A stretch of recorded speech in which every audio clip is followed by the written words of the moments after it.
Hi, welcome to BFS Wargaming. So we're here today to do a tournament review, and this time the review was a review that I run, and we have Alex Harrison on, and he is going to do the tournament review because he won the tournament. So we're going to go in start off by, well, first off, asking how did you think the tournament went, and how it was run. Obviously, very well. Obviously, yeah. Well, first of all, thanks for having me on, Patrick. Appreciate it. Pleasure. Well, before I go sort of into the tournament, that was your first time, right, running a 9th edition tournament as well? Yeah. Overall, I think there's nothing really bad to say. It was all like ticked all the boxes, really. It was so whenever like someone looks at an event, whether it's competitively or just to have some fun, I thought it ticked all the boxes and safe. Everyone was wearing masks. There was a in-out process to the building. There was plenty of ventilation. People could wait outside between rounds. So in terms of the COVID situation, it was well run in terms of safety. There was plenty of space between the tables, which was awesome. Yeah, obviously we can go a bit into terrain. I don't know if you can hear that. It's a little bit, it's fine. Yeah, it's just I'm on an air base, so excuse that. But yeah, no, the terrain was awesome as well, and obviously like coming up to a new tournament venue, it was I think for anyone going to an event, you're always like, oh, what's there going to be? What's there going to be? What's the terrain going to be like? But I think it was spot on in the end. So yeah. Yeah, obviously. So for people that don't know, the event had varied terrain. So a lot of competitive events, especially the bigger events that I've been to, and probably I should imagine for you as well, the terrain is usually pretty much the same on every board or very similar. Yeah, it's usually fixed. Like you've got LGT that's fixed. Glasshammer have theirs fixed. The Nova and LVO have theirs fixed. You have which the big is all Ls well and usually. good. Yeah. It's all well and good, but it's sometimes nice to have a bit different. Yeah, and I think what I wanted to try and do as well, especially with 9th edition and all the terrain traits, is to see if we could make varied terrain, work for a competitive style tournament. And I think that I felt that it worked quite well. How did you feel it worked? Yeah, no, it went really well. There was a couple of tables which I thought, well, there's a lot of big pieces of terrain, so like I could hide a whole army behind that. But I understand that the terrain there is also for your narrative events. So, and because it was a lastminute.com change to 9th, there's not enough time to get every board ready and viable for 9th edition, which I think is to be expected over the next few months at most events, really. Yeah. Especially because every terrain now has its own sort of rules. So woods become useful, buildings become useful. And the obscuring rule becomes more important, so more events want to use all these big line of sight blockers. So there was a couple of tables where I was like, whoa, there's a bit too much there, but overall I think there was a fair balance between sort of the obscuring, dense, light cover, breachable, all the new rules. So there was some which were giving -1, there was some which reducing your movement, etc. And it was pretty much well labeled across. So you had like those little plastic cards with the information on each, not every bit of terrain, but it would show you like, right, this type of terrain would be this, the trees would be this, the buildings would be this. So that was good. You got to the table, you can quickly go over with your opponent, right, this does this does this, and you can quickly measure, right, this is 5 inches, so yeah, this will be obscuring, etc. So it didn't really cause any problems in any game, I don't think. At least with mine, I don't know about anyone else's, but I didn't hear any. Like usually people talk, during the event, and didn't really hear any problems. So I was saying actually to Alex before we started recording the call, I was talking about maybe because Alex, you started on table 2, and then you played on table 1 for the other 4, and I was saying maybe I could have changed table 1 each round, or maybe swapped them around each time. I don't know, but it's something I can think about just so someone's not playing on the same table, and maybe to give them more challenges for different tables and stuff like that. But I think it's always nice to. I think it not just because I'm getting used to that table, so I know the terrain inside out, right? So some people could say, oh, that gives that person an unfair advantage. I know it's petty, it's very minor, because most people will be able to go to a board and go, right, okay, I know this. But when you play on a board, it's a bit different, especially with the multiple different types of cover. Apart from that, though, I think it's also a nice experience to go to a tournament to play on different boards, right?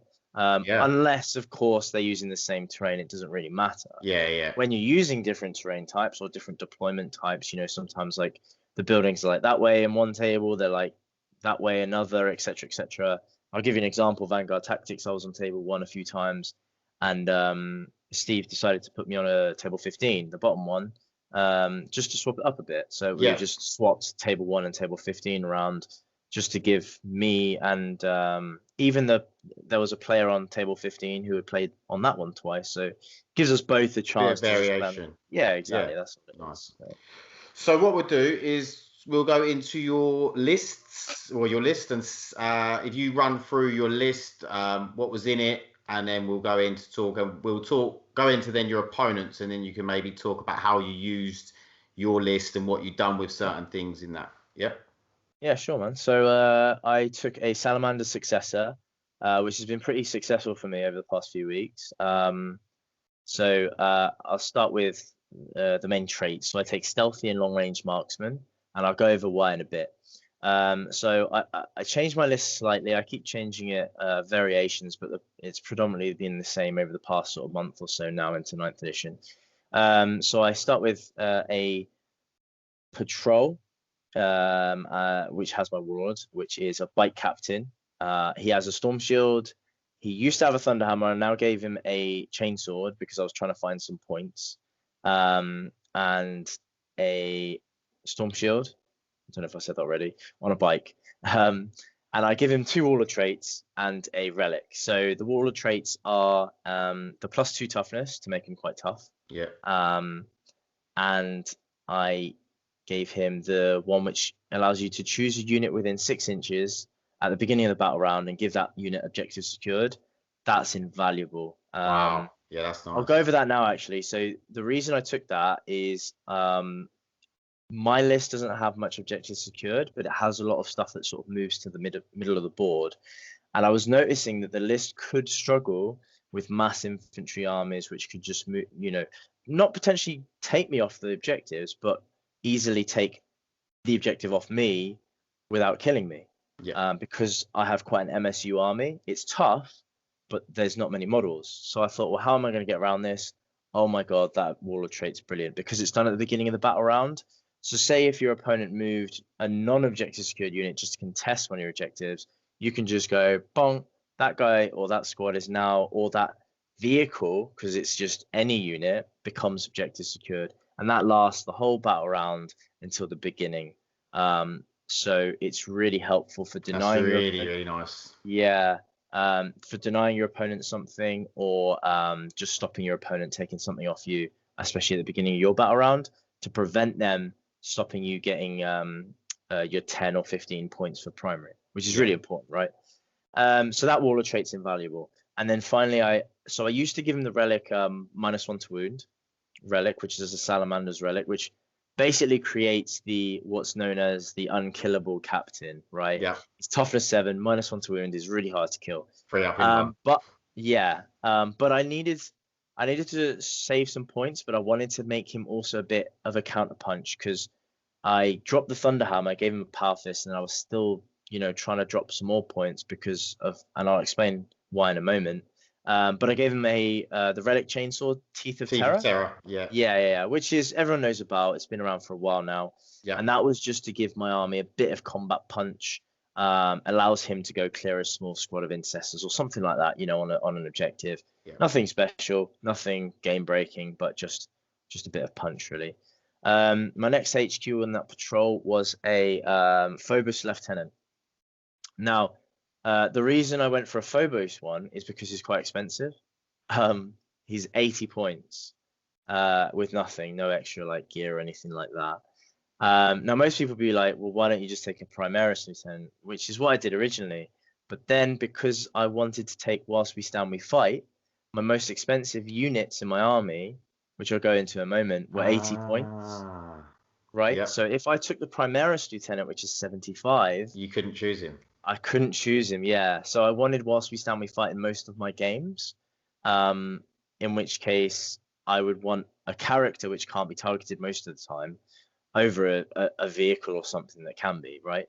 So that's why I decided to change that slightly. I had to drop some points to up a Primaris Lieutenant to a Phobos Lieutenant, which is only 5 points more, but that allows me to take the Whilst We Stand We Fight. Yeah, very clever, very clever.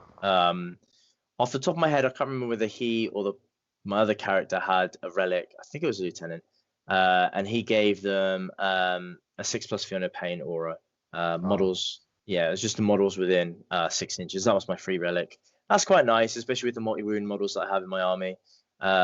It's a little bit more durability to the army. There's a couple of good relics, but that one's the one that for me that shines the most. Especially, you know, when you're grouped up, like for instance, turn 1, and you're facing, for instance, a list where it's outlined as like shooting or something where they can get you first turn.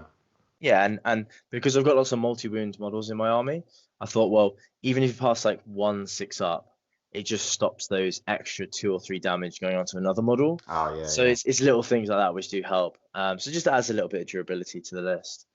So then I had a unit of scouts, just plain scouts, nothing extra. And then I took a unit of 3 flamer aggressors and a unit of 6 flamer aggressors. So I've used them before. Brilliant. They were MVP most of my games beforehand, so I had to take them again. You know, awesome. You wouldn't have even talked about them 6 months ago. No one, I don't think I'd ever seen flamer aggressors for years. And whenever someone saw them, they're like, why are they not bottle ones? Like, what's wrong with you? Yeah. But the reason they're so good now is just because of the missions, right? The board has become smaller, and although it's a minor change to size, the objectives have gotten closer together. And now there's the ability to outflank strategic reserves. Okay. Yeah. So the reason I take Unit 6 and Unit 3 is because I can take a Unit 6 to abuse all the strats that salamanders have, such as max flamer shots, overwatching within 12 inches, things like that, or +1 to wound, which they get innately from turn 2 because of the salamander's traits. Yeah. And then I could combat squad them if I don't want to do that. If I'm playing against an army with blast of any kind, like those plasma inceptors are horrific. Getting max shots against them is a big no-no. So they'll combat squad, right? So yeah, that just gives me a bit of play around. They're a combat punch. They might move slow, but they can advance and shoot. So most of the time I'm advancing them because they got assault weapons. And then if I'm outflanking them, they can move on 6 inches, flame 11, which is 17 inches range, which is pretty much all the objectives on the flanks. You're hit. So most people will either forget about them because I've left them reserved till turn 3, or they'll come on, get a nice cheeky charge off or a nice flame. And when they come on, you can use 1 CP to keep them stationary, and then you can double shoot them. So that's really horrific. Yeah, that's nasty. So even a unit of 3, if you use 3 CPs, you can outflank 4 for the outflank, but you can outflank them, bring them on, make them count as stationary, and then double shoot them at max flamer shots. So that's 72 flamer shots from unit of 3. Wow. It's pretty horrific. Yeah. And from turn 2 and 3, you get +1 to wound. +1 to wound. Yeah, and -1 AP. So just so much damage, just so much. Yeah, 120 points. It's just like it's horrible. So yeah, that's why I take them. They're a good punch as well. They're right in combat, 4 attacks each power fist. So can't complain. And then what else was in the patrol? I think I had my grav pod in that patrol, and the unit of eradicators. So everyone knows what the grav pod does, but the main thing 5 or 10. 5 grav. 5 grav. Sorry, 1 unit of devs with 4 grav and a sergeant and a cherub. And the idea with them is they would either pop down turn 1 and just obliterate something, or just be used as a threat. And again, the idea of my army with outflank, the drop pod, things like that, is it allows me to get engagement on fronts quite often because I want to be all around the board, hitting different points, stopping my opponent. Even if my pod literally has nothing to shoot at, as long as I don't allow my opponent to tag it with something brutal, I'll just throw on an objective and just go, whatever, that's sat there all game now. Yeah. My grav might do a little bit of damage to someone with 4+ saves, so won't do much. And then just sit there and just go, well, at least I've got an 8 wound toughness 6 vehicle on there. And then 5 dudes hidden behind it. Okay, they can just sit there now. So there's a bit of play, and they're so cheap. They're stupidly undercosted. I think they're going to change in the new codex. Well, even I think they should. Definitely, if they get up to 2 wounds as well. Oh god, yeah, that'd be horrific. Making them even more durable. Yeah, I definitely see them going up. Yeah, 100%. Or at least getting rid of some strats that make them that good. Disgusting, yeah. Yeah. The main salamander strat for them is allowing them to stand still and +1 to wound on top of the grav, so you can do a 3 CP bomb with them. So they counter stationary, so they hit on 3s. They get +1 to wound and reroll wounds, so it just means that you're killing a knight pretty much instantaneously. Yeah. It's horrible. I know you're on the receiving end of one of them. Yeah, Manny done me with. He had 2 units of 5, so I was just great. This is going to go down, and they're so undercosted. Yeah, they're so undercosted. And then just to round out that patrol, I had a unit of 3 eradicators because you can only get 2 heavy supports. And then my second patrol had another 6. I'll go into my second patrol in a bit. And then I had a dedicated transport of 1 Landspeeder Storm. Storm's really cheap. I got the idea from Nick Nanavati. If you're watching this, well done, mate. American meta's far ahead of us. No, but it's a great idea. I didn't realize how cheap they were. I don't even think they went up in points compared to everything else in the game, because how the heavy bolter went up, the model went down, so it worked out, I think, about the same. It might have gone up like 5 points or something. How much are they? 55 points. Wow. Yeah, for a toughness 5, 7 wound, 18-inch range moving model that can transport. It's a really cheap transport. It comes with a heavy bolter and a D6 strength 4 shot gun, which is okay. It's like pepper shots, but at least it's something. But the main thing is you can move at 18 plus advanced D6. So average, 21, 22-inch move. Get those objectives, get that quarter, whatever you need. It's really fast. It's small. It can hide. And when you kill it, 5 scouts come out as well.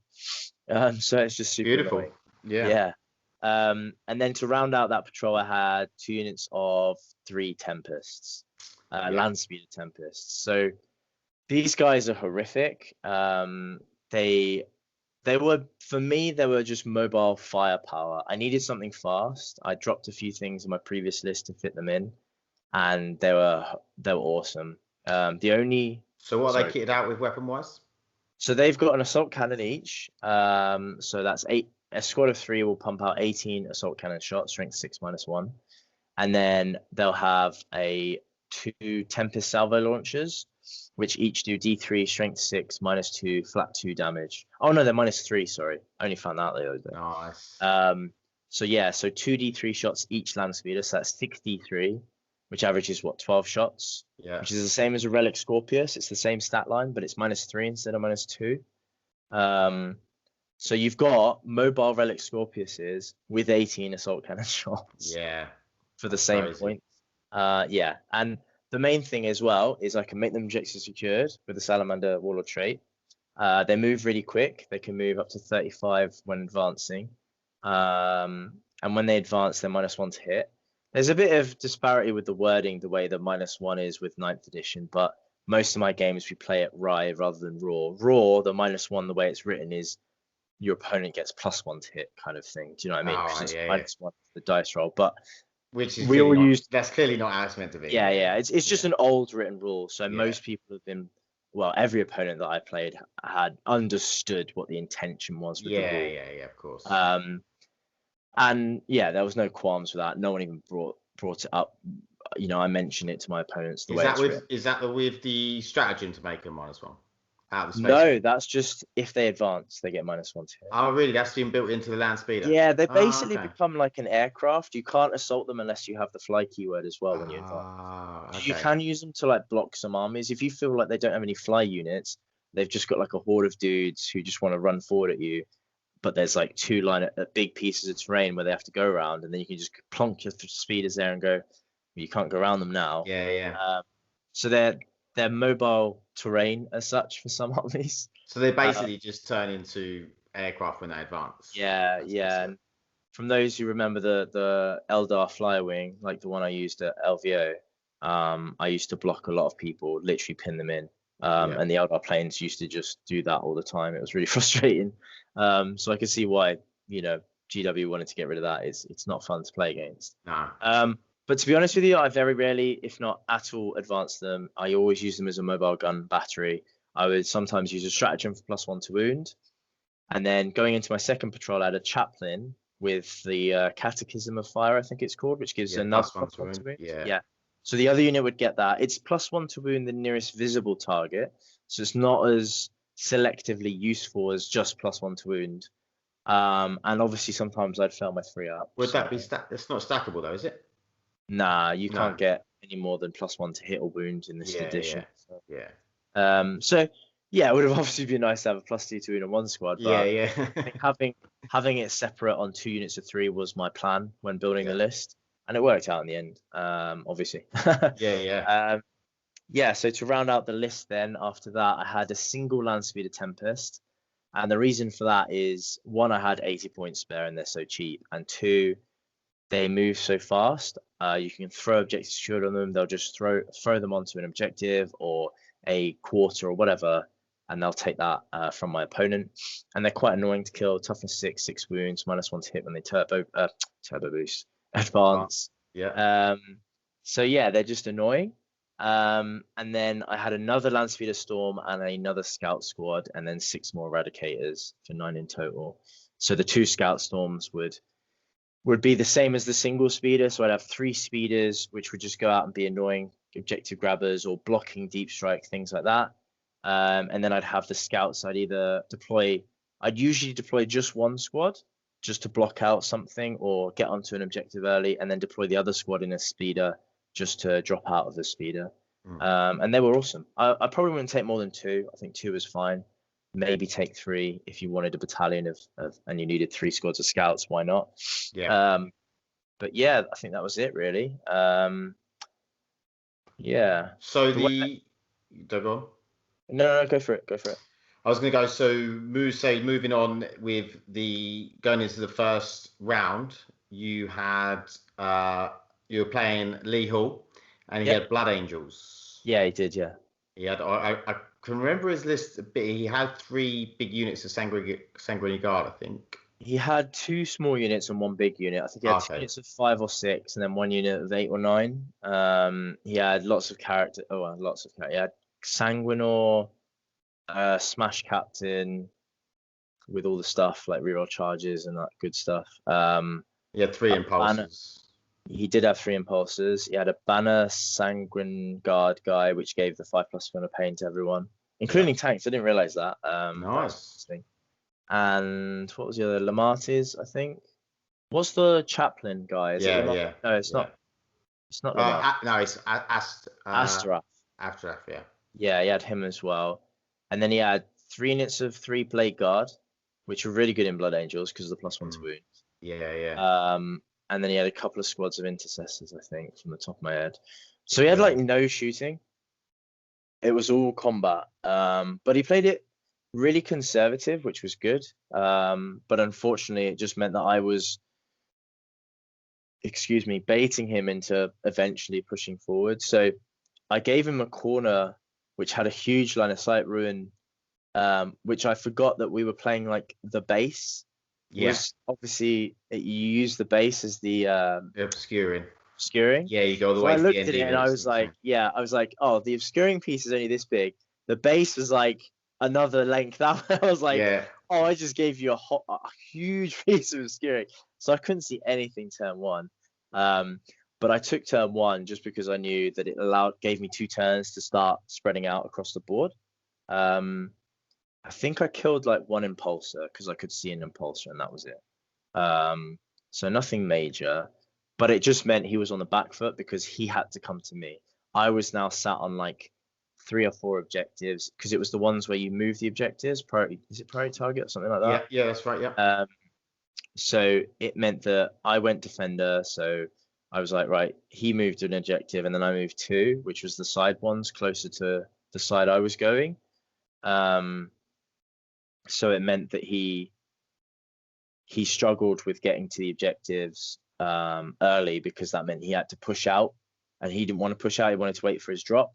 So it just meant I was sat on all the objectives for most of the game. And when his drop did come, he was forced into bad situations, like being out in the open and stuff like that. He played it really well. He got unlucky though. Sounds like my game against Manny, to be honest, because I didn't want to push. He moved out. I didn't want to push, and then I was like, I've got to push, and then because he's got all of the stuff, and then I just couldn't do anything to then shift him, and I put myself in bad situations and just got cleaned off all the objectives. That's it. Yeah, you kind of entice your opponent into a bad situation because they have to react. They can't just sit back anymore, which I like about 9th edition. You can't just sit there and go, I'll just sit here and shoot at you and hope I win. You know, you can't just sit on one objective. You have to go out and play the game. Yeah, I do really like that. And it also makes melee armies more relevant, because you can go and push people off objectives and stuff. Yeah, exactly. I think 9th edition is all about durability, speed, flexibility with utilizing things like deep strike and outflank, and being able to, where you're either durable or you're quick at clearing something. So it provides a bit of extremism, but at the same time variety. So you can't just go, oh, I'll just spam this one type of unit. You need to consider a different type. You know, yes, my army is quite spammy, but I do the types of units I've taken have a role to fulfill in either grabbing objectives or smashing someone off an objective. Definitely. I mean, if you look at, you've got the Eradicators, which are obviously clearly there for anti-tank, and then you've got the Aggressors, which sort of have multiple use with the Flamers, then the punch in combat, and then you obviously got all of that speed from them Landspeeders. It ticks all the boxes. Unfortunately, Space Marines ticks most boxes. You can build it in some way to do that. Yeah. So I think a lot of armies there were Marines, right? There were. It wasn't half. It was under half. It was. Most were Imperium though. There was a lot of Imperium. Imperium, right? Yeah, because there was like a couple of Sisters, and then you had some Guard and stuff like that. Excellent stuff. So to cut a long story short, with you and Lee, you beat him. He got unlucky with some. He had like 4 or 5 charges to make, and he only made like 2 of them, which was unfortunate. And it just meant that he wasn't getting his rerolls and things like that. And he fluffed his attacks. He got 7 Sanguinary Guard attack my aggressors and caused 2 wounds. Oh. Yeah, because he had no rerolls. He was out of range of his rerolls. I think he might have had reroll once to wound, but he fluffed his wound rolls, and I think I rolled. I think he only caused 4 wounds, and I had a 5 up or 6 up or something, and I passed 3 of them. So I only took like 2 damage, and he was like, "Wow, that was." I was like, "That was unlucky." And then my aggressors turned around and killed like 6 out of 9 of the Sanguinary Guard. So we've all been there. Yeah, it happens, man. He took it well, but although it was a short and quick, it was a really tactical game, because we were both, considering his jumping stuff. He caught me off guard with his captain actually jumping over the redeploy thing. I forgot about it. Yeah, is it on Wings of Fire? I think it's called? Yeah. And he had his flat 4 damage smash captain ready to charge 6 aggressors, which couldn't see him, so couldn't overwatch because he was behind the wall. Luckily, he failed a re-rollable charge. So, yeah, that would have hurt me. It does sound like he had a bit of bad luck in that game. Yeah, he did. I'm not gonna lie, he did have some bad luck. Okay, so moving on to the next game. The next game is against Manny. Yeah, Manny. Because you and Manny have both won your games quite convincingly. So you two then ended up on table 1. Tell us, because that was quite an interesting, like in terms of looking at the 2 lists, it was very interesting. You definitely had mobility on your side when you look at the list, and he had durability on his side. Yeah. So it was, and they were both had quite a bit of firepower. Yeah, so he had more, I'd say, more durability. I had more firepower than him, but not to say that he didn't. He still had a lot of firepower. So Manny took 9 Eradicators, 9 Blade Guard, a Leviathan Dreadnought with double Storm Cannon arrays, Ferios, a Chapter Master, an Apothecary, a Grav Pod with 2 squads of Grav, and 2 squads of infiltrators. So quite a strong Iron Hands list. Yeah. And it was definitely one of the lists I was worried about going in there. Obviously, me and Manny were speaking about our lists anyway beforehand. Before the Did he have a unit of scouts or something in there as well? No. He must have had a battalion, didn't he? No, I think he just had double patrol. Oh, double patrols. Oh, okay, Yeah, I think so. Yeah. He only had. I'm pretty sure he only had 2. Yeah, it was 2 units of infiltrators. Yeah, it was. Yeah. Yeah. Because they stopped a deep strike really well. Yeah. So going into that, I mean, I'm quite confident with my list to beat his. The issue I had though was because there was all the trees we were being played as obscuring. I knew I was going to struggle getting a good turn 1 alpha strike on him if I went first. And I was umming and ahhing whether to go first against him, because I thought, well, if I hide and he goes first, he does nothing. If I hide and I go first and he's hidden as well, I do nothing. And then it's whoever gets the drop turn 2 is gonna, hurt.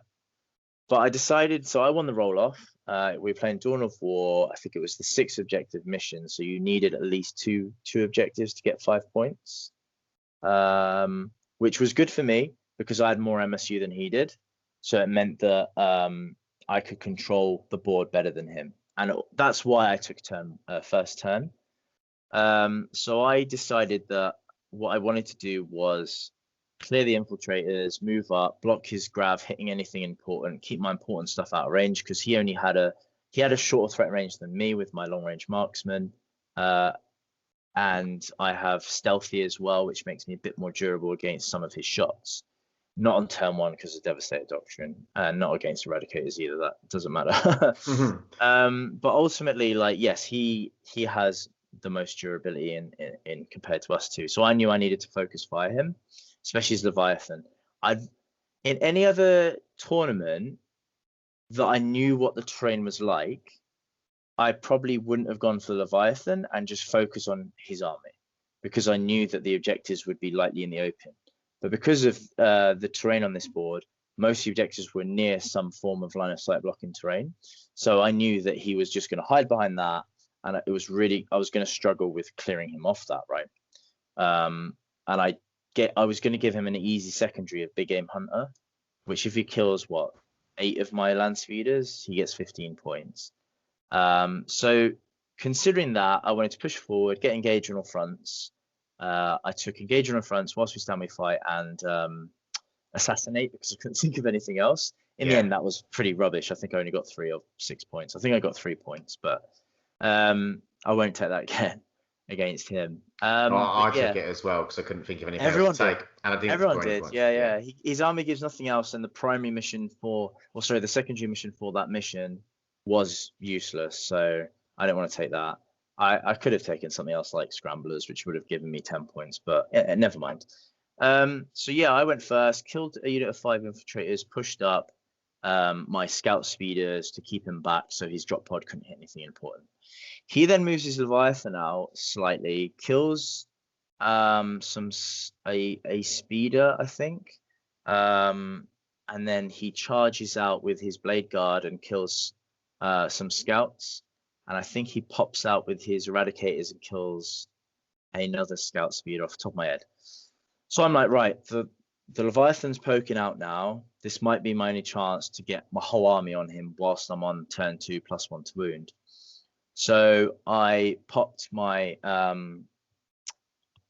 the only thing I didn't bring down was my Grav Devs, which was a mistake in the end, but I thought I could do it. So I popped a strat on my speeders for +1 to wound. I managed to pass my Catechisms of Fire from the chaplain on the other squad of Tempest for +1 to wound, and I put them in a way that I could only see the Leviathan. There was another squad closer, but I couldn't see them, and the way it's written is the closest visible target. Yeah.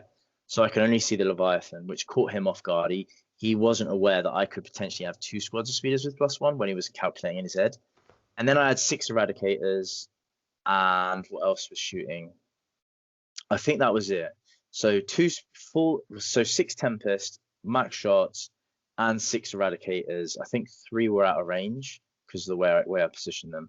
I think I actually had the 7th Tempest as well, just in case. And I got unlucky. He popped the strat to go -1 damage, so I knew all my Tempests were only doing 1 damage, but there were so many shots. There was 36 shots with rerolls to hit, wounding on 4s, reroll 1s to wound. And then he had a 4+ invulnerable, 5+ Feeling No Pain from them, or 3+ save, 5+ Feeling No Pain. And then the missiles, flat 2 become flat 1, but he would only get an invulnerable save against them. And I think I rolled over average with their shots. I think I rolled 13 or 14 each time.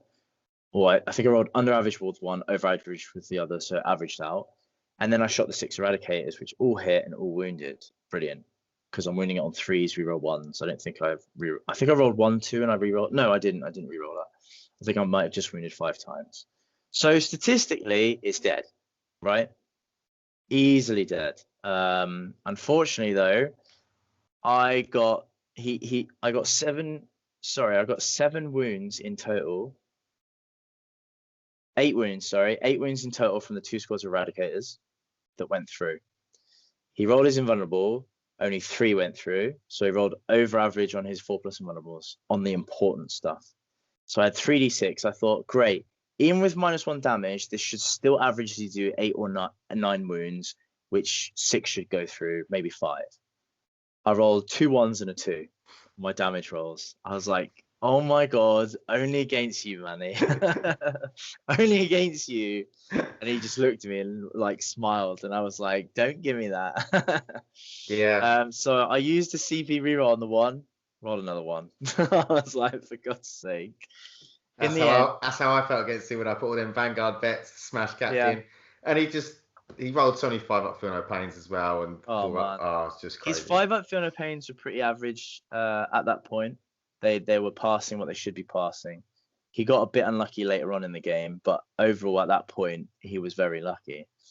And when the dust settled, the Leviathan was left on 5 wounds, which statistically I should have caused with the melter. Instead, they only caused like 2 wounds because he passed 2 of his 4 Feeling No Pains anyway. Yeah. So what should have been 9 ended up being 2. Fine, it happens. I then, my head started to dip a bit. I was like, okay, if I killed that, I think I take this game here and now. But now that Leviathan's going to go up 3 wounds, it's going to use its top bracket because of Iron Hands, and it's going to obliterate my speeders, which it did. I lost with the help of his Eradicators that are in range, because I decided to drop my pod down the other side, and they killed 5 Eradicators, which was important. So we only had 4 left. So with those 4 and the Leviathan, he cleared all my speeders and killed 1 Eradicator.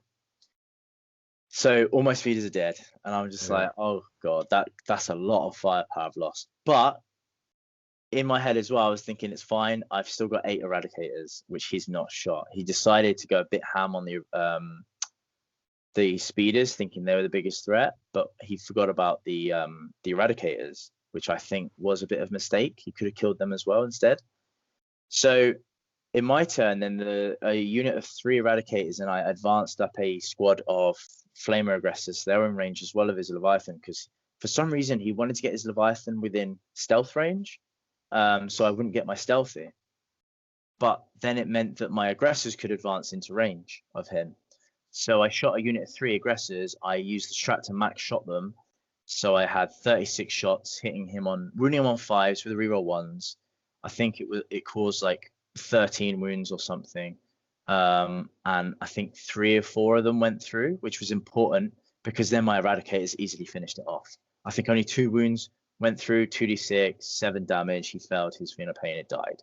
Brilliant. Leviathan's dead. My turn 3.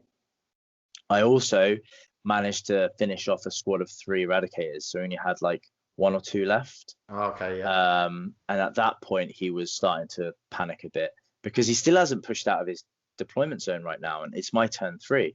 I had what I also did, I think on turn 2 or 3, was I outflanked an aggressor unit and killed 3 Blade Guard hidden behind some woods.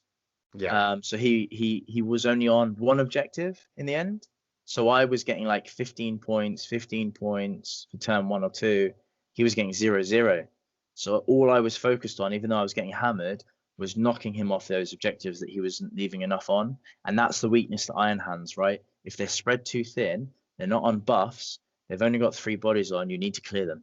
Yeah. And that's why things like deep strike and outflank is important. So I was ignoring the juicy stuff after that point. I was going, right, what's on objectives? And I was trying to bait him to go that way, this way, etc., etc. And he made another big boo-boo. He took a blade guard unit off his objective to charge my drop pod to kill it and then consolidate onto my objective, which he thought I didn't place 3 models on, because he thought then he can stop me getting 10 points and give himself 10 points, right? Yeah. But what he didn't check was that I did have all 3 models within 3, which I checked when I was moving them. And he must have missed it. Must have looked to him from that angle that they weren't all in, but they were. Yeah. Because you measure from the edge of the objective. So sometimes, sometimes you forget. It looks like, a lot quite. I'm like, are they in? And then you're like, oh yeah, they are. Yeah, exactly. So he's taken his squad off his objective to try and take mine. And in the end, he's not got mine. He's only contested it, but he's lost his. So it's still given me like 10 points because I have more than him. Yeah. So, yeah, he made a big mistake there. He also, I think, made a mistake with only leaving 1 squad of Blade Guard on this one objective, and not moving on or not shooting off my aggressors earlier. He left like 1 aggressor alive, which then moved on to that objective. So it meant, and he was hidden, so he couldn't kill him. So the next turn, he was getting me another 5 points, things like that. And he was also giving me engage on the front. So don't get me wrong. I think by the end of it, I lost all my eradicators, all my aggressors. I lost all my speeders. I had my characters and a couple of aggressors and things like that left. 1 or 2 speeders in the drop pod. But that's all I needed. By that point, I think I was on like 90 points or 80 points. Yeah, I was on 90. No, 70 something. I can't remember off the top of my head. I think it was 70 50. No, it was 70 50 in the end. Yeah, and then you both got +10 for the painting, wasn't it? Okay, so it might have been 80 60. Yeah. I'm not sure. But it was only a 20-point swing, and we worked out in the end that by him not killing that unit of aggressors and allowing me to get that was like a 5-point swing.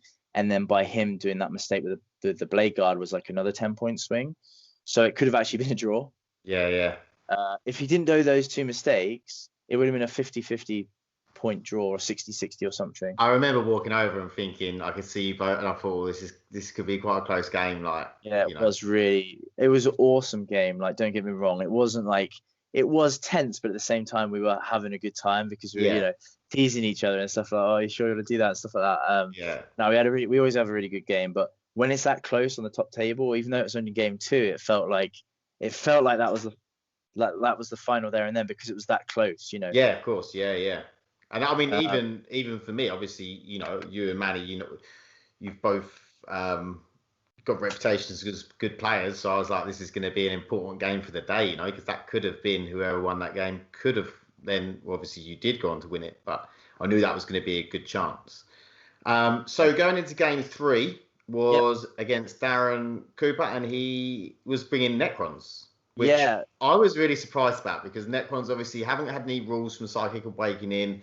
They've had the least rules out of any faction really, but I think he done really well with 1-2 of his games leading up to this, and I said to him good luck beforehand because obviously he's going up against a very good Space Marine list and a good player.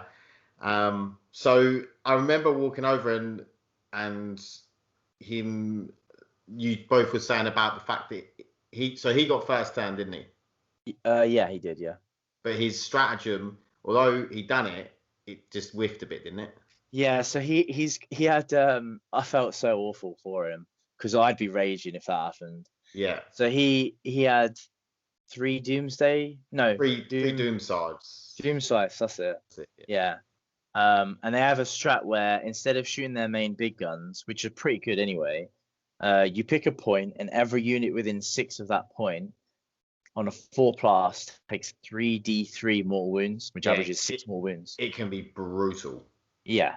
I mean, you can literally take characters out of the game. All sorts, oh yeah, 100%. And I knew that going into the game. I was like, oh, that's the one thing I don't want to happen. But because I had to hide as well from his other shots, because he's still got Doomsday Arcs, he's still got Warriors to shoot, he had his Wraiths to tag me up and stuff like that. He played it right. He tagged me some stuff with his Wraiths. He, you know, pushed up his Doomsday Arcs, put some pressure angles on me, because they're really hard to kill for me. Unless my speeders are shooting him, I've only got Melter, and Melter's rubbish at killing Doomsday Arcs. Yeah, terrible.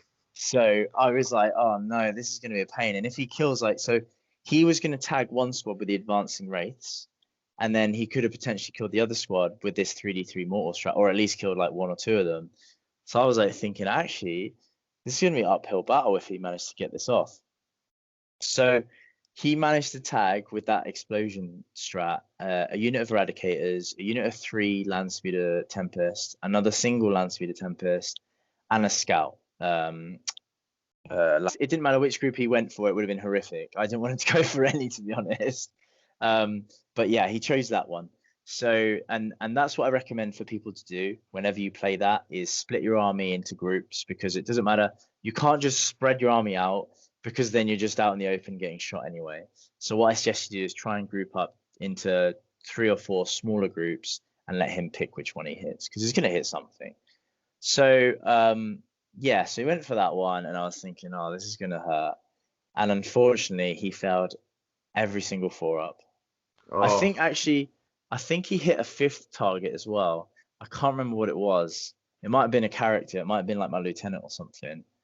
So it did actually hit quite a lot, but it didn't hit once. He failed every single 4-up. And once it passed like my Eradicators and Landspeeder Tempest, I was like, calming down a bit. I was like, all right, now whatever he hits is just unpleasant. It's not the end of the world. Do you know what I mean? But he failed all of them, and I looked at him. I was like, to be soul destroying for him. Yeah, and he was pretty frustrated. I could tell for the rest of the game. Yeah. Because of that. And I can understand why. I'd be pretty frustrated as well.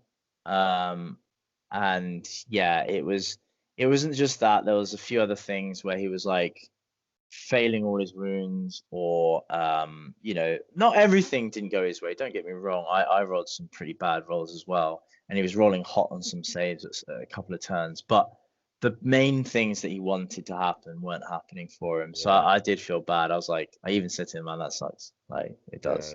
And ultimately he put a fight up for about 2-3 turns, but by that point I'd cleared all the big damage dealers and then started moving across the board. So yeah, that ended up being a win for the Salamanders. Yeah, and so that was game 3. So that was the end of day 1. Yep. And then you came back day 2, knowing that you were going to be playing Malik Rubio, yes, the legend himself. Yeah, and he was running Space Marines as well, Imperial Fists, I believe. Yeah, he's made a few changes to his 8th edition list.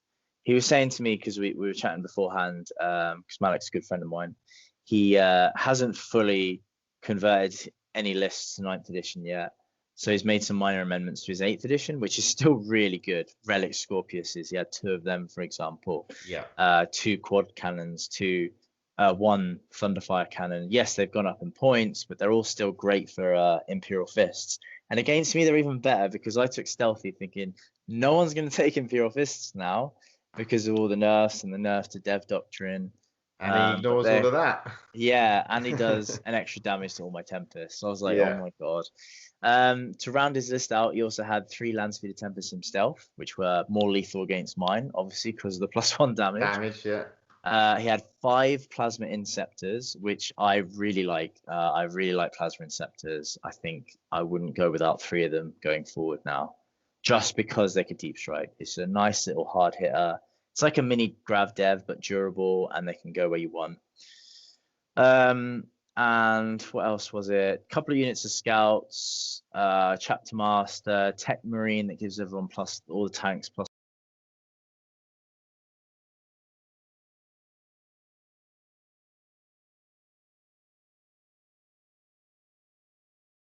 Added Assassin in. Yeah, and I like the collector. I was always umming and ahhing about him before, but I like him in his list because it gives him something that can push forward and is really hard to remove because you're hitting on 6s. Yeah. However, which I'll go into in a moment, that I ignore with parts of my army. So going into this, so going into this game, I was quite nervous because I thought if I go second here, I'm gonna lose all my Tempest. He's got 2 Relic Scorpius, which averagely kills 1.5 Tempest with their first set of 3d3 shots. So each one should kill 6 Tempests on average. If you roll slightly above, they're definitely dead, right? Because they're -3 ignore cover. So I'm on a 6+ save on turn 1. Yeah. So yeah, they're dead unless I get stupidly lucky with 6s. Yeah. And then that's without shooting the rest of his Thunderfire, 2 quads. His Thunderfire double shoots most turns. So I was like, well, that's going to be my Scout Speeders dead. And probably my single Tempest as well, because why not just get rid of all the fast mobility turn 1? So I thought, well, if that happens on turn 1, I start with 800 points dead. So I was a bit nervous. Nearly half your army. Yeah, maybe not 800, but about 750 at least. Yeah. So yeah, that was pretty daunting. Luckily, however, I got first turn. So yeah, I managed to get first turn there, and but Malik hid quite a lot of his army with the obscuring terrain, so I couldn't really see the stuff I wanted. I managed to, because I put both my Landspeeder Tempest on each flank, because we were playing not Hammer and Anvil. What's the one where it's quarter to quarter? Not Search and Destroy. The old Vanguard strike. Oh yes, like diagonals. Yeah, diagonal ones. So it meant that I put 1 unit of Landspeeder Tempest on each side. So even if he managed to hide his Scorpius one way, he couldn't hide it the other. Yeah. So I managed to get 1 full squad of Tempest to hit 1 Scorpius. And because he blocked me out, I couldn't drop my Grav anywhere that would hit anything useful. So I gave them the +1 to wound strat and went for it. And I was like, right, if this doesn't work, and I even leave it on 1 wound, I am so screwed. But luckily, the dice gods were in my favor, and I managed to kill it I think to the wound, I killed it. Oh, wow. So I managed to kill that. So big, yeah. It's just such a massive thing to kill. Because he can heal it. He auto heals it, I think, 3 wounds with one of his relics. And then he could just... It's only -1 to hit then. So it hits on 4s. But then it gets +1 to hit. So it hits on 3s anyway, with Chapter Master rerolls. So it doesn't matter. Yeah. So yeah, that would have been massive, getting that second Scorpius shoot me. I also managed to kill 2 out of the 3 Tempest. I left 1 on 1 wound, which was really annoying. But you know, for the first turn, I was like, that's fine. It's not the end of the world. Now in his first turn, he got really lucky and managed to kill all my Tempest anyway. Oh wow. Yeah. His first set of 3 D3 shots, with his Relic Scorpius killed a whole unit of 3. Wow. Yeah, so his first turn, he killed those 3. The Grav dropped and killed the other 3. He then double-shotted the Thunderfire Cannon. He shot again the Scorpius and killed 3 Flamer Aggressors and 5 Scouts on objective. And he killed a Landspeeder Storm. So I was like, wow. So that's no joke for going second and your first turn, and you've already just lost one of the best units in your army. Yeah. Well, 2 of them, 2 of the units, and the Storm, and the unit aggressors, and Scouts. I was like, I even looked at him, I was like, I don't know how I'm going to win this if this carries on. Because I was so shocked at how much damage he did, even with me reducing the amount of firepower he had. But I stuck to my game plan, and my game plan was always from the start, just play the mission, focus on the mission, stop him getting points at every opportunity. Any mistake that you can see, the way he's positioned stuff, or not putting enough models on objective, things like that, try and exploit, right? Yeah. And that is always what I do with any 9th edition game right now, is look out for opportunities where you can take an objective off your opponent. If they've allowed you to, given that to you, take it. And one opportunity was a Landspeeder Tempest, which I advanced last turn near him, which he tagged with Calexis, which he had to. I gave him, if he didn't tag that, because he didn't have enough firepower to kill it, because he was killing everything else, if he didn't tag that Landspeeder was then going to move 15 and then charge his other Scorpius and Thunderfire. Yeah. So that would have put them out the shots for a turn. So he had to get the Calexis out to tag that, which is now really important. So that Landspeeder Tempest then moves across and contests his objective, because he's only got 1 model on it. So I've now contested his objective. Now, bear in mind, this is the one where you need 2 objectives or more, but it's also the one where if you're sat on objective, domination, you need 2 objectives to even just get 5 points. Exactly. But also on top of that, it was the data thingamajig, where if you leave that objective, it's still yours. Yes. So that was another important thing. It meant that he could kill my units off the objectives as long as they're on the start of the command phase, and now it's mine. So I was getting 15 points for 2 rounds, and he was getting 0 again. So that was massive. Yeah. So he was 30-0 down from the beginning, which was super important because it put pressure on him. And by turn 3, again, he was shooting me, like he was shooting so much stuff. I think by turn 3, I had like 1.5 Eradicators, 1 squad of Regressors alive because they outflanked. That's the only reason. But again, I kept throwing stuff in corners to get engagement on fronts. I kept focusing on shooting him off objectives, even to the point where I was shooting a unit of what they called crew, which he had run onto objective. I was like, right, I need to kill them off that objective because then I can have that one model, that I had nearby, just jump on that. And the Colexus, which was his way of moving out and getting objectives, I killed in 1 turn with my Flamer Aggressors. Who needs to hit on 6s when you auto hit? Yeah. So 3 of them just moved up. I went, right, 36 Flamer shots because I used the strat because I had to advance to get in range. Otherwise, you could just, move up and double shoot, etc., etc.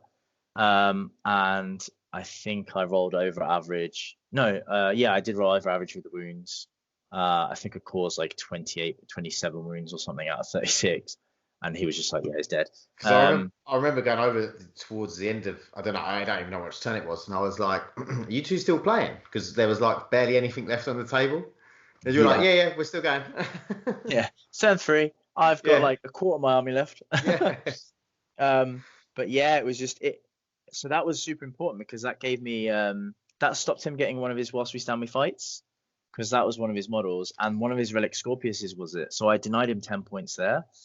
I almost maxed my engagement on fronts because I kept throwing units into his quarter, and then obviously I had the rest of the board. And my Whilst We Stand We Fight, I think I lost the chaplain in the end, so I only got 10. Or no, I don't think he did die. I think because we didn't have time for the last turn, he just rolled it quickly, and I don't think he did die or something like that. But we assumed he would have, but he didn't. So yeah, managed to win that, and not gonna lie, first turn helped massively. I think it would have been a massive uphill battle if I went second. But Malik did what he could.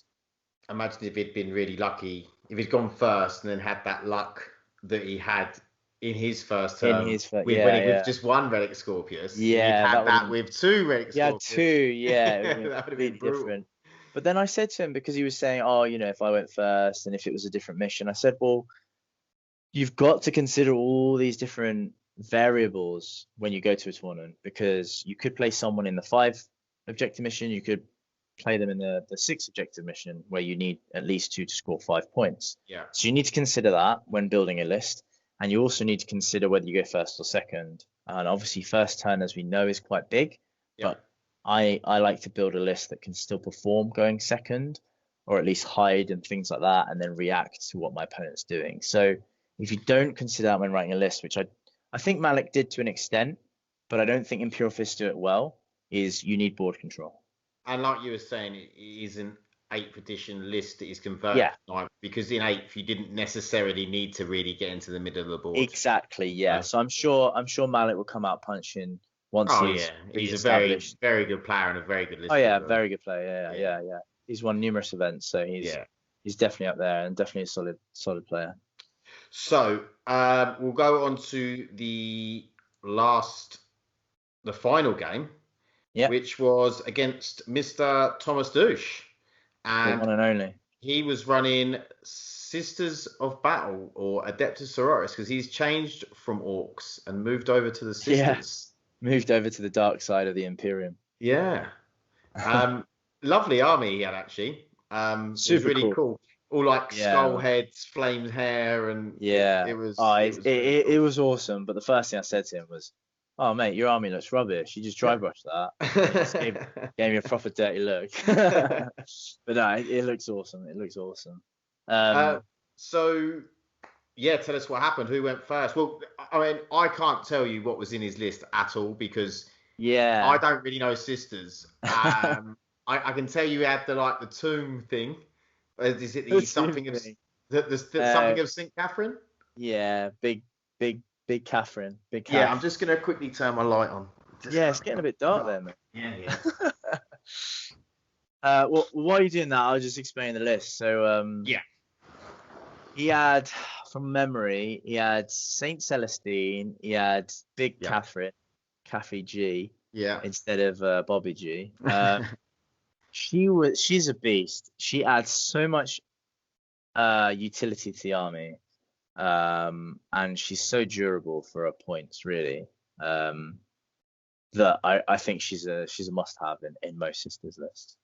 And the main reason is the thing she can do with miracle dice. She gives you an extra miracle dice. She can change the dice. She has a few cool abilities. She's good in combat. She's -1 to hit, 4+ invulnerable. I mean, my army has a lot of shots, right? And I had to pump a max shot double flamer squad to kill her because I knew nothing else would. Wow. There was no point shooting her with anything less than that. But yeah, so she didn't have a massive impact on the game, apart from those bloody miracle dice, which is in its own right massive. Yeah.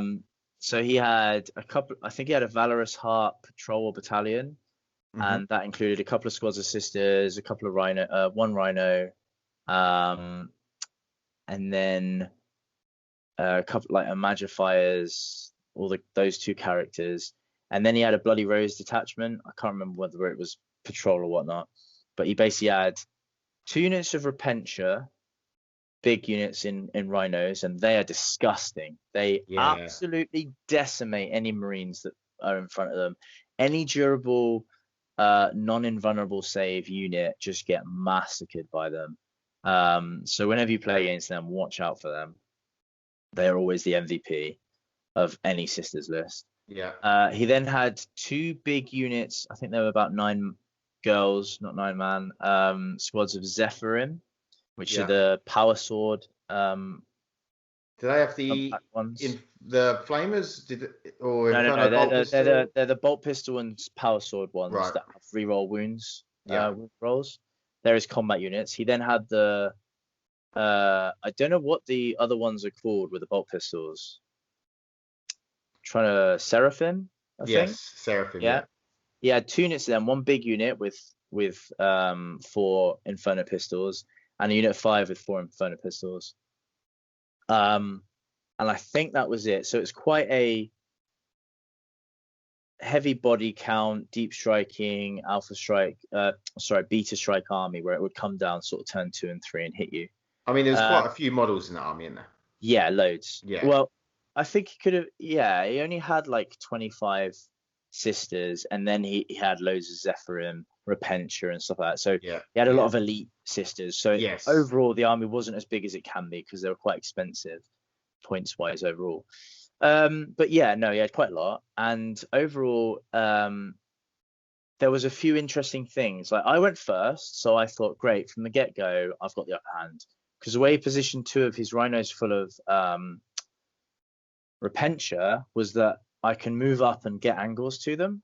And I did say this after the game. I was like, Thomas, if you hid them like on the other side behind the ruin instead of your characters and stuff, I would have struggled here because those threaten the whole board pretty much with their movement, their advance and charge, auto charge 12 inches, things like that. So, but unfortunately kind of put them in position where I can get angles to them to shoot them. So I managed to, I put everything into them. I was like, they are going to kill me if I leave them. So I put my grav drop pod in. I put both units of speeders at angles. I put like 6 of my eradicators at angles. They advanced up, made sure they got all the good firing angles.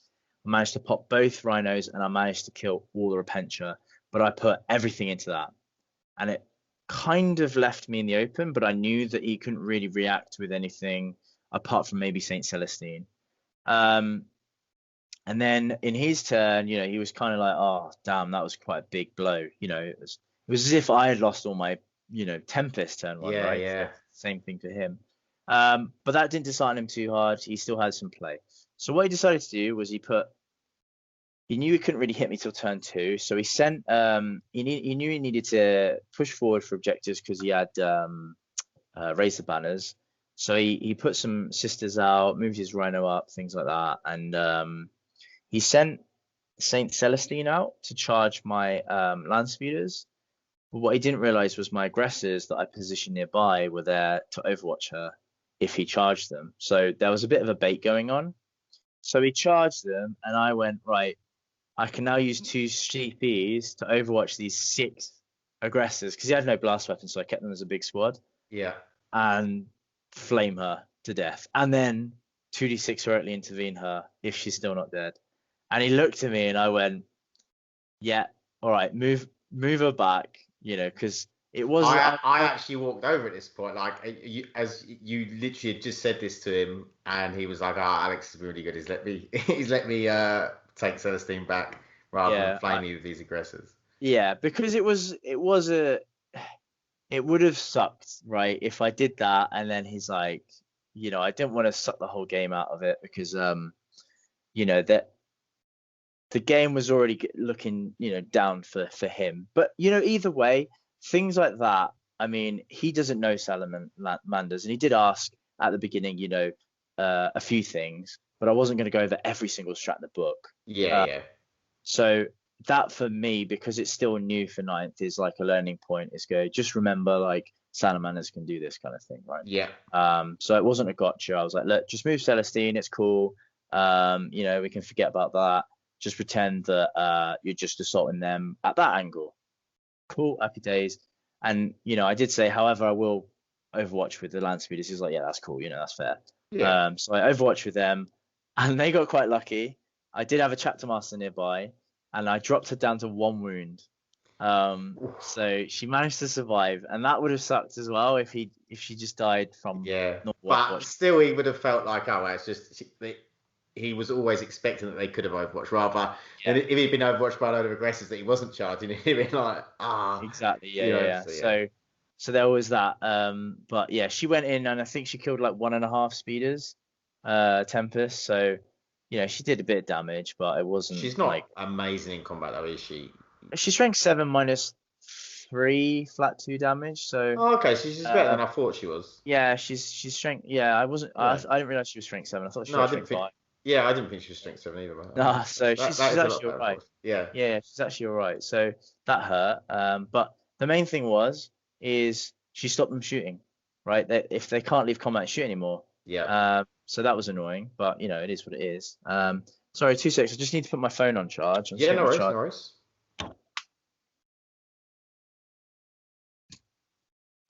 So just whilst Alex is doing, just while Alex is putting his phone on charge, I will say that I didn't run this completely on my own. I run it with 40k Gaming, Andy at 40k Gaming, and our sponsor was Mad Gaming Terrain.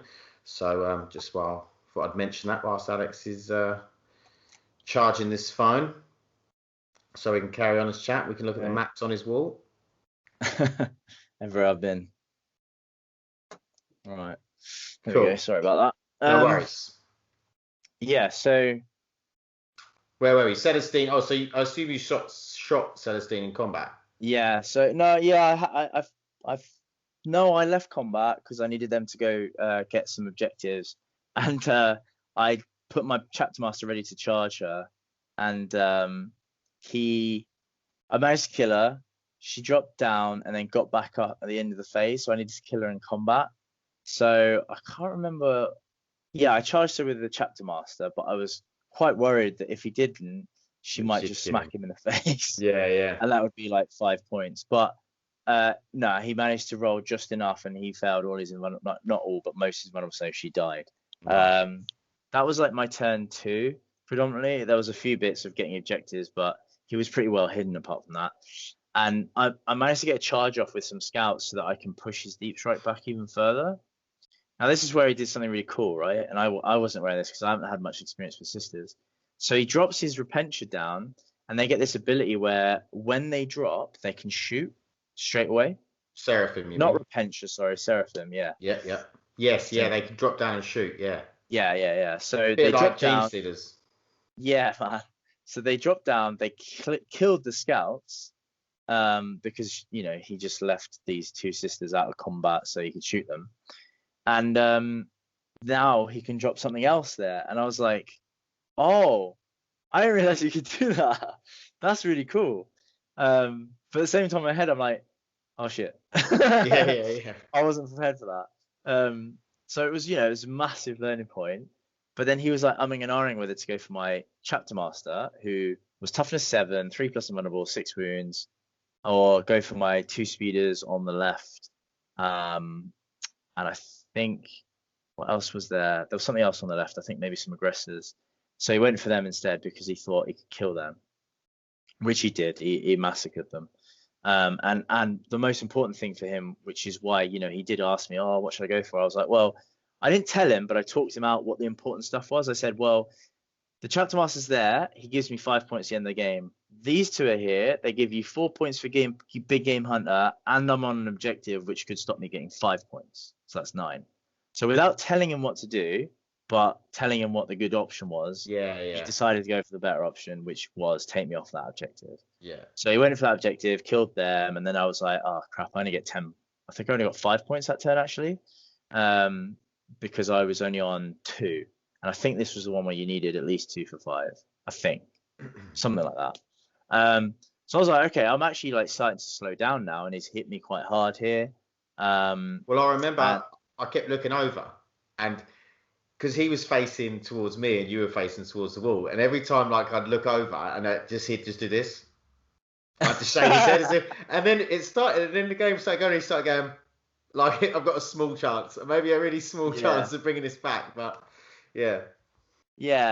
There was a few things that he was doing which was clever. Like he was, I was trying to counter the stuff by objective securing a land speeder and throwing it onto his objective, which had a couple of units on, but none of them were objective secured, so stopping him getting points there. And it became a bit of a scuffle of trading units. I was in combat with 5 scouts for pretty much the whole game with these sisters of battle, and we kept killing each other because he had this thing, one of his sister rights things, which are our doctrines, where on a 5+ he would fight back. So I would do my attacks, kill 2 sisters, and then one of them will fight back and then kill 2 scouts. And I'm like, what the hell? And then he'd attack back with his whole sister squad and do nothing. So we were literally punching each other to death on this objective until we both had to throw more stuff on the objective, which meant that I left a little gap for his stuff to drop down and take me off this other objective whilst I was pushing forward, taking him off that objective. So there was lots of trades going on. Yeah. But in the end, because I got the upper hand early on in the game and I was getting my secondaries, which was important, I think I maxed all my assassinates because he had 6 or 7 characters. And by the end game, they're all out in the open on objectives. I was getting engaged on all fronts, and I had whilst we stand we fight. Oh, the funniest part, right, was I decided to throw my chapter master forward because I was like, right, I need to take him off this objective because my aggressors are too slow. I'm not going to get there. He's got raised the banners. I need to stop it.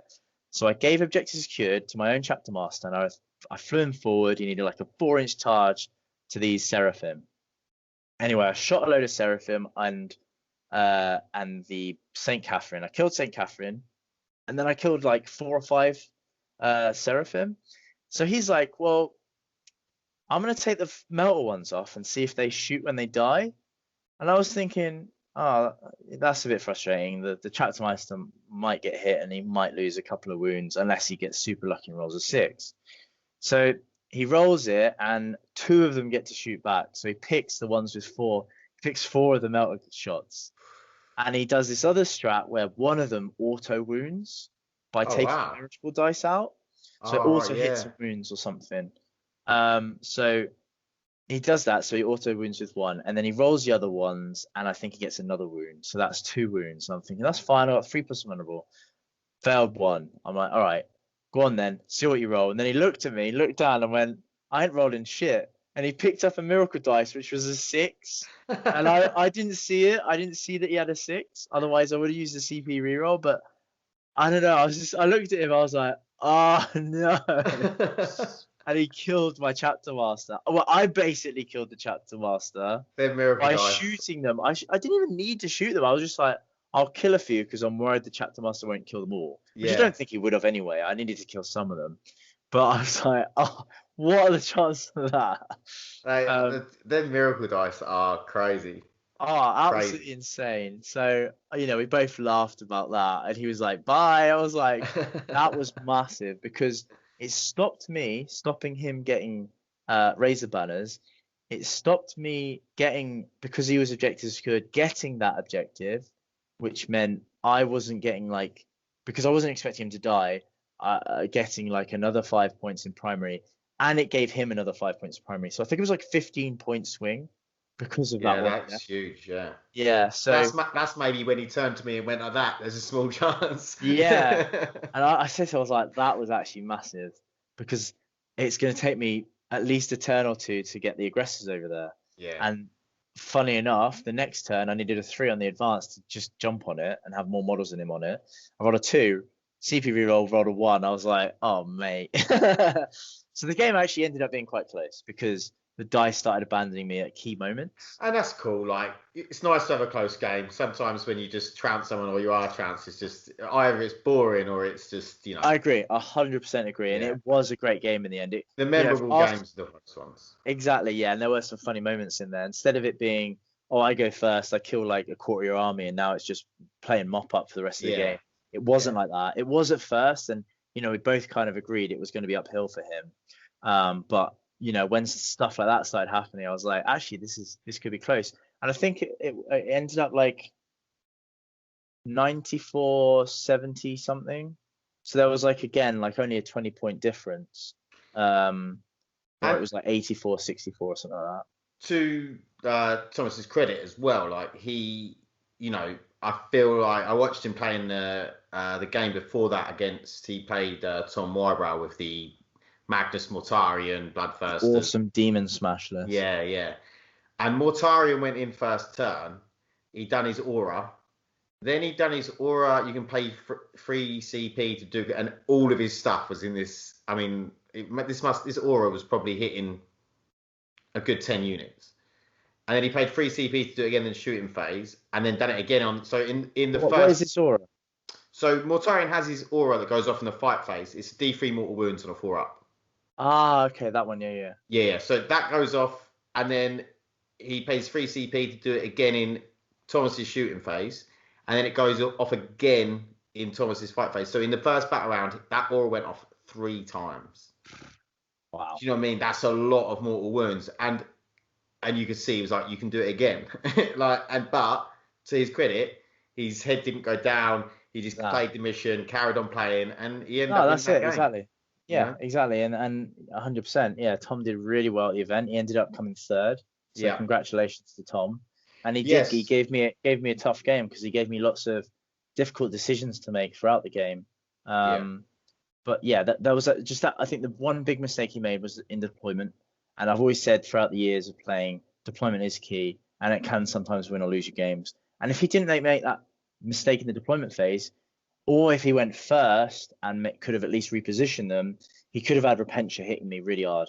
And I even said going into that game, I said, Tom, I'm going to struggle here because I know playing Sisters, I've played them once before. And that was the first time. I mean, this is the second time I've ever played against the new Sisters. And even still, it baffles me how many bloody miracle dice they get. But they have so many tricks that I don't know. They have so many strong units which are good against Marines that they are like a glass hammer. They just go in, smash you, and they do eventually die. But it's whether you got enough stuff to deal with it. And they are pretty durable. 4-up in runs, a lot of that exactly, stuff. Yeah. Ignoring -1 and 2. They are a durable glass hammer, actually. Yeah.